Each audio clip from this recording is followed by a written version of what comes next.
So today I'd like to talk to you about what actually happens when your finger pulls the trigger on a loaded gun.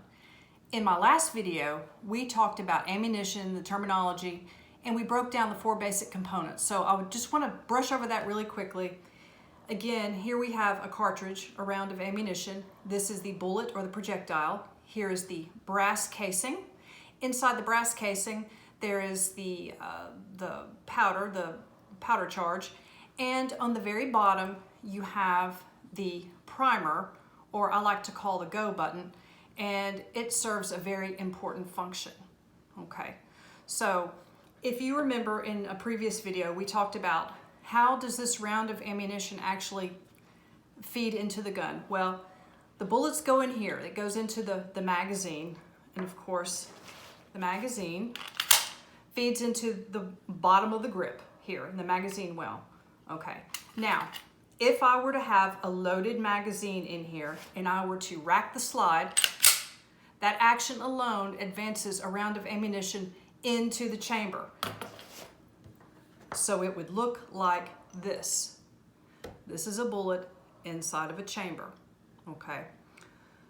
So that when I pull this trigger, it then activates an internal mechanism that causes a firing pin to strike this primer. When that primer is struck, it ignites a spark, and that actually ignites the powder charge inside of the cartridge, inside the round of ammunition, and it causes an explosion, okay? So things start happening really fast once that's happened, okay?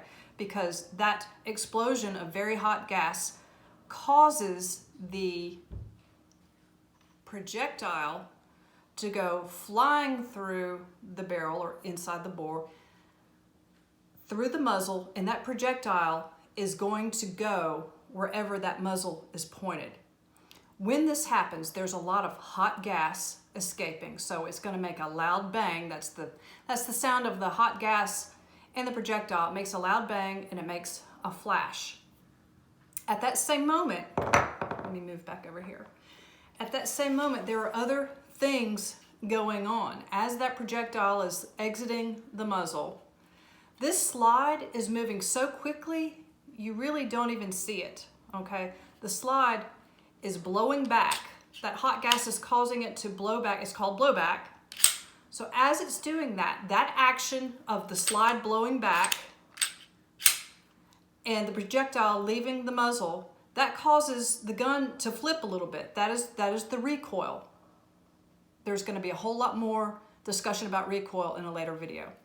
So as the slide is moving back, there is actually an extractor here that is going to remove the brass casing from the barrel because the projectile is already gone.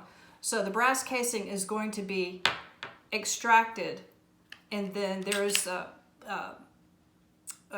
ejector that is going to eject that hot brass through this port. Okay, the slide is, and it's happening so fast, much faster than what I'm able to do here. As the slide returns, guess what's happening when the slide returns back to its position?